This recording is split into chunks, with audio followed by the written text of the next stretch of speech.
Ahlan wa sahlan, marhaban bikum. Inshallah tumerudi tena katika masala yetu ambayo tulikuwa tukizungumzia kuhusu kadhia hii ya manasikul hajj, ambayo tumesema tuko tayari kwa ajili ya kutoa fawaid mbalimbali, maudhui yakiwa ni hija, ili wazee wetu, ndugu zetu, mama zetu ambao tayari wamekwisha kutiania mwaka huu na wameshajiingiza katika makundi ambayo mwaka huu yataondoka Zanzibar au Tanzania kwenda kuhiji, wastafidi, wawe na chochote ambacho watakuwa nacho, ili kiwaonyeshe mwangaza wa kwenda haji wakiwa wanajua nini cha kufanya. Basi kama kutakuwa kuna masuala yoyote, inshallah muyatume, na simu tunayo, nambari za simu nadhani mmeziona katika kioo chako hapo. Zitumie hizo kunipigia simu kuhusu habari ya istifsarat na swali lolote ambalo litakuwa limegusa katika mada ya manasikul hajj ambayo tuko nayo. Hichi kipindi ni endelevu inshallah mpaka pale ambapo safari zetu za hija zitakamilika.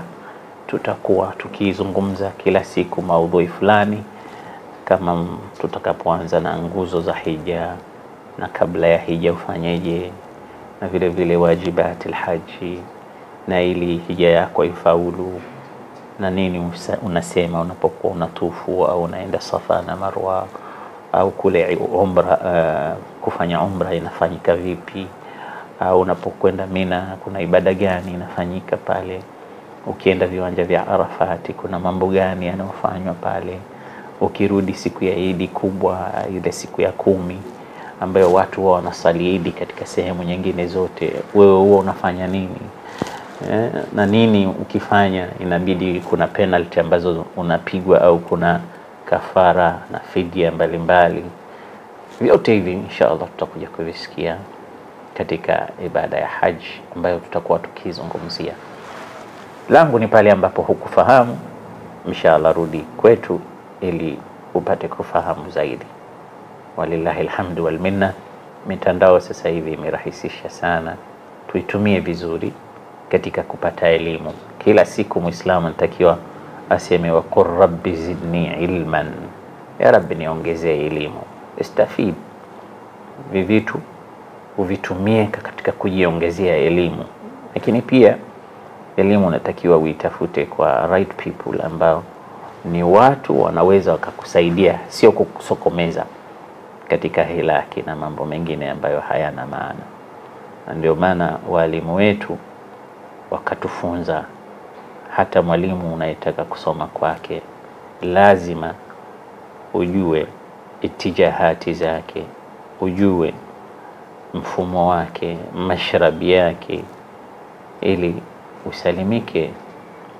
Kwa sababu bila ya hivyo ulimwengu leo tumepotezwa, kwa sababu kila mmoja ni mwalimu, kila mmoja ni mufti, kila mmoja ni alim, kila mmoja ni shekhe, kila mmoja ni mudarris. Vyuo vimekuwa vingi, walimu wamekuwa wengi, mashekhe wamekuwa wengi, mamufti ni wengi. Umo mitandaoni ukiingia, kila mmoja anatoa fatwa kivyake. Kwa hiyo ni vizuri kukawa kuna nidhamu na busara, ili watu wafaidike na wapate kuyatumia vizuri yale malengo ambayo kwa ajili yake anatafuta elimu, hususan jambo hili la haji. Inshallah katika kusubiri simu zenu labda na maswali yenu, nizungumzie kidogo kuhusu habari ya watu ambao wameshatia nia na wamo katika mchakato wa kwenda haji. Vitu vya kawaida huwa vinatupa picha kwamba mbele yako sasa hivi, kama unataka kufanya kitu fulani, kuna kitu kinachoitwa maandalizi. Hiki ni kitu muhimu sana, na ibada ya hija nayo pia inataka maandalizi. Hizi tunazozifanya, khutba za Ijumaa na mihadhara na durus mbalimbali, ni moja katika maandalizi. Itakuwa inashangaza sana mtu aliyejiandaa kwenda Maka kuhiji asishughulike na haya maandalizi ambayo anapewa. Unaambiwa kuna semina taasisi yako imeandaa, afu huonekani kwenye semina. Unaambiwa kesho tutawafundisha watu namna ya kuvaa ihram mathalan, yale mashuka mawili, wewe unajifanya uko busy. Unaambiwa kesho kutakuwa na chanjo, unaambiwa yani mambo mengi ambayo ya maandalizi wewe unayapuuza mpaka dakika ya mwisho. Lakini pia itashangaza sana kama hutosoma na kujua hii hija yako unakwenda kuifanya vipi. Kwa sababu ilikuwa inapaswa wale mahujaji wasiwe watu wenye maswali mengi kwamba kila kitu wamekisoma. Lakini wao wanaweza wakafika kule ukaona mtu anauliza maswali ambayo hakupaswa kuuliza. Na wazi kabisa inaonyesha huyu mtu hakuwepo kwenye semina. Huyu mtu anataka kuijua hija, ameshafika katika ardhi ya hija. Maswali mengine yanaonyesha hivyo. Anauliza maswali ambayo ilikuwa kule nyumbani kabla hatujapanda ndege tukafika Maka au Madina alikuwa hayaulizi haya maswali. Nasema hivi kwa sababu nimesema mwanzo kwamba nimepata khibra la ba'sa biha, experience ambayo naweza nikasema ndani ya miaka hii ambayo nimekwenda Maka, haya nimeyaona yapo. Mahujaji hawakupaswa kuuliza maswali ambayo walipaswa waulize wakiwa nyumbani. Na mengine yanazungumzwa lakini bado mtu anakuwa anakutizama lakini hakuelewi na haulizi maswali kwamba hapa mimi sijafahamu. Mfano, mahujaji wanatakiwa, kuna kitu kinaitwa al-ihramu min al-miqati, tutakuja kukizungumza. Yani kuanza kuhirimia. Kuhirimia yani kuingia sasa katika ibada ya hija. Si sala inacho kitu kinaitwa at-takbiratul ihram au takbiratul ihram. Ile takbira ya kuhirimia sala. Ile ya mwanzo ile unaposimama kuswali Allahu akbar, inaitwa takbiratul ihram. Yani takbira ya kuhirimia, yani ya kuingia. Sasa unaingia sasa katika sala. Na hija pia ina ihram yake. Sasa hija al-ihramu min al-miqat, katika wajibati al-hajj, ile ihramu ianzie katika mawaqiti al-hajj, na uvae zile nguo za ihram, uhirimie pale. Na ihram yenyewe, nia ya hija ni nguzo. Nia ya hija ni nguzo, kwa sababu nia, innamal a'malu binniyat wa innama likulli imri'in ma nawa. Ibada zote inazingatiwa nia. Lakini al-ihramu min al-miqat, kuhirimia katika kituo chake. Tutakuja kutaja huko mbele zile mawaqit au vituo.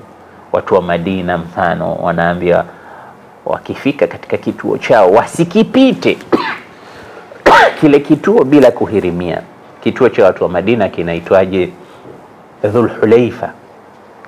Na kituo hiki ndo huwa mara nyingi sisi mahujaji wa Tanzania na East Africa tunakitumia, kwa sababu tukitoka Maka, tukitoka Dar es Salaam au Zanzibar au Mombasa, mara nyingi mahujaji wetu wanaenda za wapi? Madina. Mahujaji wengi wanaenda Madina.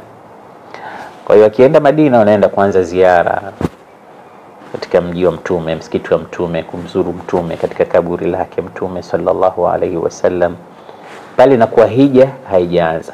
Kwa hiyo wakitoka zao Madina ndo wanaenda zao Maka. Sasa lazima wapite katika kituo cha watu wa Madina, kinaitwa Dhul Hulaifa.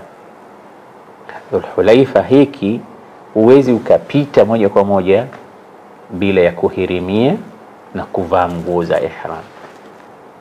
Kwa hiyo al-ihramu ni nguzo, lakini al-ihramu min al-miqati ni nguzo, ni wajib min wajibati al-hajj. Ukikosa kufanya hivyo, ukapita kile kituo na hukutia nini zako, nguo zako za ihram pale, inakubidi kuchinja.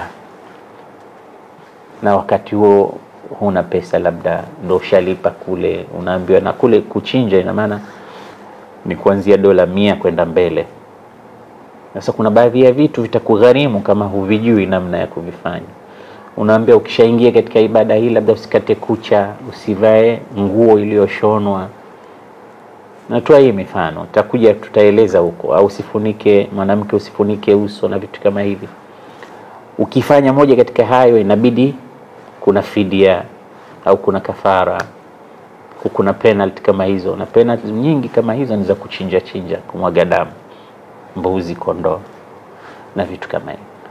Na hizo zinahitaji pesa mpya, hazimo tena katika zile hesabu zako ambazo umetolea katika taasisi. Mfano umeambiwa sisi tunachukua $5,000 kwa ajili ya safari yako ya tiketi yako na hotel na kila kitu na chakula. Kwa hiyo ikija ukifanya mahdhuratil ihram, ukifanya kosa ya hizi ihram, kuna penalty ambazo utabidi wewe utoe tena pesa nyingine kununua mbuzi au kununua kondoo na vitu kama hivyo. Hiyo ni muhimu uwe unavijua hivi vitu mapema kabla wewe kuondoka kwenda zako wapi, Maka au Madina. Na kuna watu wale ambao wanaenda Maka moja kwa moja, vituo vyao huenda ikawa ya Lamlam, vituo vyao ikawa labda Juhfa, na vituo vyao ikawa labda sehemu nyingine yoyote. Na mapilot wa ndege mara nyingi huwa wanajua. Kwa hiyo kama sisi tunakwenda direct Jeddah, tutapitia kituo fulani labda cha Yemen au wapi, wanatangaza, wanakuambia bado dakika kama 15 hivi tutapita katika kituo. Kwa hiyo wale mahujaji tayari wajue kwamba mikati yao hiyo inakaribia. Kwa hiyo pale unawaandaa mahujaji yako wote, unaambia sasa tunaanza kuingia nia ya kufanya ibada ya hija. Kwa hiyo pale ndo tukifika utasikia mahujaji labbaik Allahumma bil hajj, kama amenuia kuhiji, au labbaik Allahumma bil umra, kama amenuia kwenda kufanya umra.